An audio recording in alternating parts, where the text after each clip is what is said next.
I discovered that every single organization on the planet, even our own careers, always function on the same three levels. Why we do what we do, how we do it, and what we do. And it's based on the biology of human decision making. Every single one of us knows what we do. It's the job we have, you know? We know that. Or if it's a company, it's the products they sell, the services they offer. Some can clearly articulate how they do things, the things that we think make us different or special or stand out from the crowd. But very few people or organizations can clearly articulate why they do what they do. And by why, I don't mean to make money, that's a result. By why, I mean what is your purpose, what is your cause, what is your belief? Why did you get out of bed this morning? You know, why does your company exist? And why should anyone care?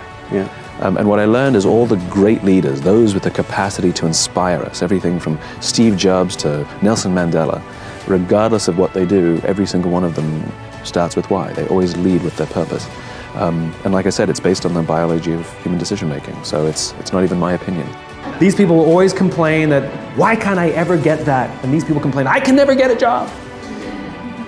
You're gonna be stressed no matter what. Focus on the thing that you're getting, because that's the choice you made, right? I'd much rather you focus on the thing you are pursuing rather than the thing you're missing. And so this idea of affirmative thinking, positive thinking, is essential for all people, but I think it's especially essential for artists. And there's a very, very simple biological reason for it, which is the human brain cannot comprehend the negative. It is incapable.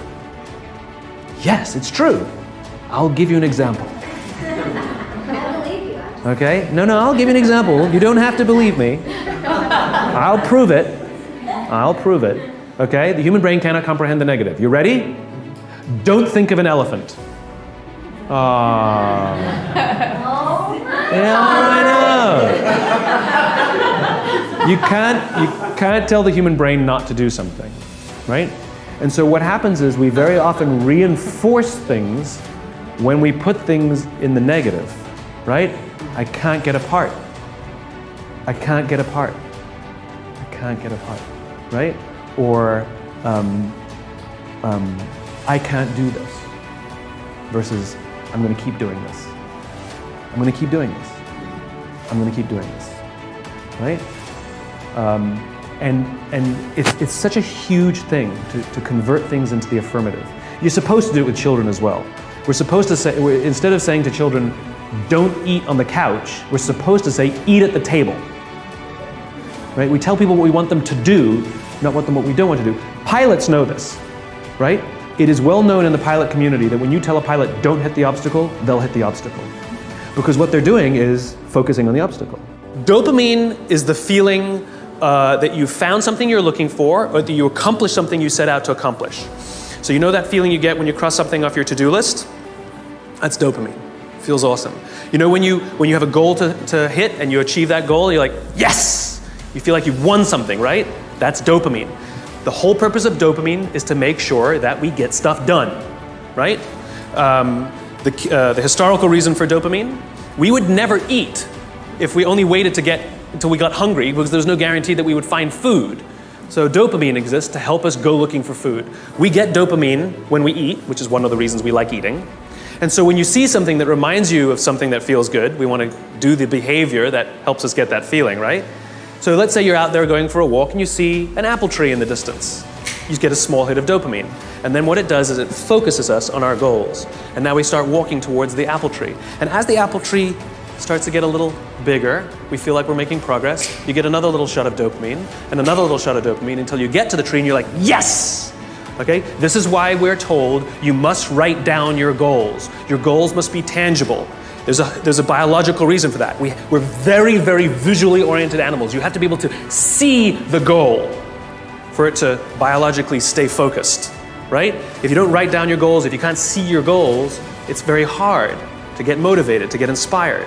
For example, think about corporate visions, right? A corporate vision has to be something we can see, right? That's why it's called a vision. You can see it. Right? To be the biggest, most respected, to be the fastest growing are not visions. They're nothing, right? What does that even look like? Respected by whom? Your mother? Yourself? Your friends? Your shareholders? Who knows? What's the metric? Dunno. It's amorphous, doesn't motivate us. Just like I can't tell you, you will get a bonus if you achieve more. You're going to ask me, how much more? I'm going to say, more. Doesn't work. You need a tangible goal. You need a tangible goal, right? Here's a great vision. Martin Luther King, I have a dream that one day little black children and little white children will play on the playground together and hold hands together. We can imagine that. We can set our sights on that. And every time we achieve a goal and achieve a metric and achieve a milestone that makes us feel like we're making progress to the vision we can see, we keep going and going and going until we achieve something remarkable. You have to be able to see it. Dopamine. Like I said, dopamine is the feeling you get when you set out to find something you're looking for as well. Talked about the to-do list. I came home from a trip just a couple days ago and I had a bunch of errands to run and I wrote down a little list of things I had to do and off I went, right? And as I was walking past, I think it was the dry cleaners, I don't remember. I was walking past something, I remembered, I have to do that, and I hadn't written down on my to-do list. So I went in and I finished what I needed to do, and then when I came out, I then wrote it on my to-do list and then crossed it out. Because I wanted the dopamine. Feels good. Dopamine comes with a warning. Dopamine is highly, highly, highly addictive. Here are some other things that release dopamine. Alcohol, nicotine, gambling, your cell phone. Oh, you think I'm joking? Okay, we've all been told that, if you wake up in the morning and you crave a drink, you might be an alcoholic. Well, if you wake up in the morning, the first thing you do is check your phone before you even get out of bed, you might be an addict. If you walk from room to room in your own apartment holding your telephone,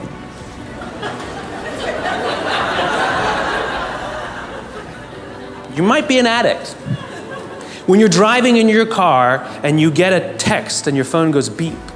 We hate email, true. We love the beep, the buzz, the ding. Oh. Right? You'll be there in 10 minutes, and yet you have to look at it right now. You might be an addict. And even if you read it and it says, are you free for dinner next Thursday? And you have to reply immediately, you can't wait the 10 minutes, you might be an addict. And for all you Gen Ys out there who like to think that you're better at multitasking because you grew up with the technology, then why do you keep crashing your cars when you're texting? You're not better at multitasking, you're better at getting distracted. In fact, if you look at the statistics, ADD and ADHD have, diagnoses of ADD and ADHD have risen 66% in the past 10 years. Okay, ADD and ADHD is a frontal lobe disorder, right? Are you telling me out of nowhere 66% of our youth have a frontal lobe problem? Where did that come from? No, it's a misdiagnosis, right? What are the symptoms of a dopamine addiction to technology? Distractibility, inability to get things done, easily distracted, shortness of attention. It's all the same thing, so we misdiagnose things. It's the addictive quality of dopamine. We can also get addicted to performance in our companies when all they do is give us numbers to hit, numbers to hit, numbers to hit, and a bonus you get, and a bonus you get, and a bonus you get. All they're doing is feeding us with dopamine, and we can't help ourselves. All we do is want more, more, more. It's no surprise that the banks destroyed the economy, because one of the things we know about dopamine addict is they will do anything to get another hit, sometimes at the sacrifice of their own resources and their relationships. Ask any alcoholic, gambling addict, or drug addict. Ask them how their relationships are doing and if they've squandered any of their resources. It's an addiction. Dopamine is dangerous if it is unbalanced. It is hugely helpful when in a comfortable and balanced system, but when unbalanced, it's dangerous and it's destructive. There's a brilliant leader by the name of David Marquet who wrote a book called Turn the Ship Around. And he had an experience as a submarine captain on the USS Santa Fe where he realized that as much as he knew about submarining, he'd been a submariner his whole career, that put on this new submarine, he learned the hard way that he actually didn't know how the submarine worked. He made an order that nobody knew how to do it because that didn't exist on that sub. And so he realized he had no choice but to trust his people. And he went through this transformation as a leader of telling everybody what to do to allowing people to tell him what should be done. And I've learned a lot from him, and I highly recommend his book.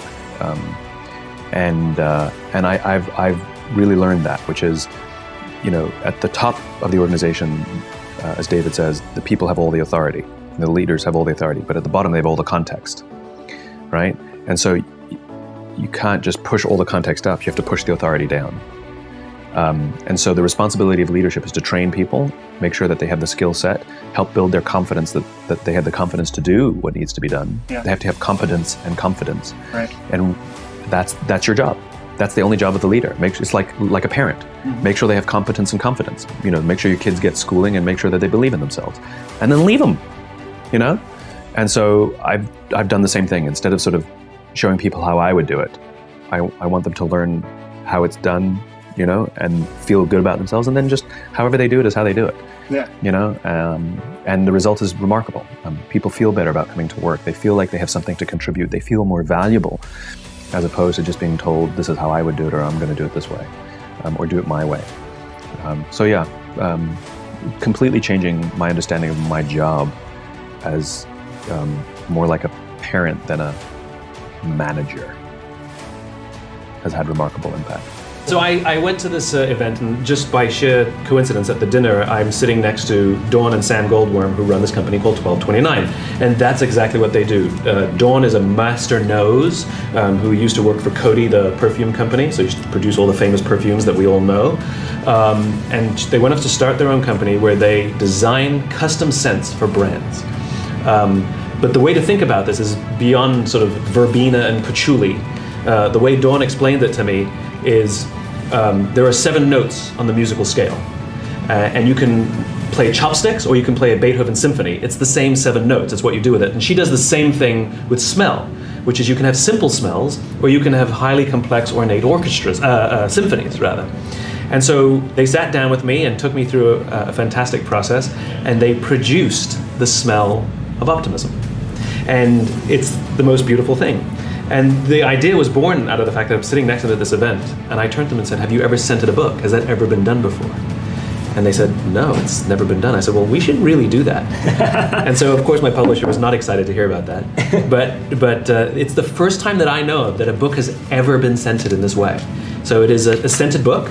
The smell of optimism is what you start with, and it sets you on your journey to enjoy the rest of the book. I'll ask you a very simple question. Why does your organization exist? We don't need you. Clearly there's plenty of competition. Clearly people have plenty of choices. Even the things that you may specialize in, there are others that do a reasonably good job. They might even be better than you in some areas. So why do you exist?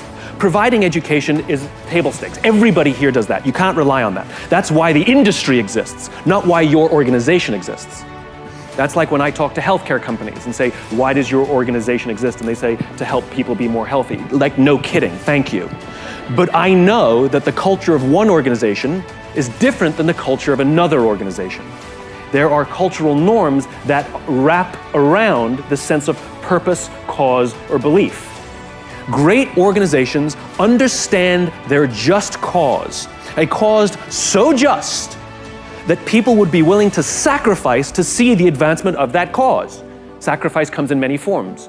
It might mean working longer hours, giving you my best ideas, turning down a better job that offers me more money to stay here because I believe in what you're doing and I want to see that advanced. One of my favorite examples of a just cause is the Declaration of Independence. Our founding fathers declared, literally wrote down, they declared why we needed our own country. All men are created equal, endowed with these unalienable rights, amongst which include life, liberty, and the pursuit of happiness. They were never against Britain. The whole point is not to be against something, but to stand for something. Britain was simply standing in the way of them advancing their cause. And though they won independence, there are always finite games within the infinite game.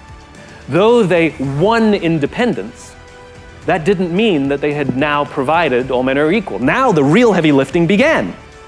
Now let's be crystal clear. When they said all men are equal, what they meant was white Protestant men. Let's be crystal clear. But even early on, during the Revolutionary War, George Washington understood how limiting that was, and he realized that they had to have a broader definition.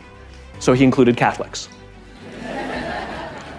He banned any organizing against Catholics in his armies, and he would regularly attend Mass to send the right message. Sometime later, we abolished slavery and the 14th Amendment. Sometime later, we had women's suffrage. Sometime later, we had Civil Rights Act. Sometime later, we implement gay rights. And you can see that we are striving to provide this thing called all men are equal, all people are equal. And though we will never actually get there, we will die trying. And the obstacles may always be different. And what a just cause is, it is a vision of the future that does not yet exist, and you will commit all of your energies to advance that vision of the world that you have. And the people you want to attract, both those who work there, those who teach there, and both those who come to learn there, believe in your vision of the future. So much so that they may turn down a better offer from someone else because they want to be around people who are committed to building this world that does not yet exist. And every single one of these organizations that you run and represent can have different visions or overlapping visions of the world. But you must be clear what your just cause is, what you stand for. Otherwise, the only thing I have to judge you on is superficial things. It's like dating, right? It's like dating. If somebody tells me what they stand for, who they are, they're talking about their character. And those are the people we want to spend the rest of our lives with.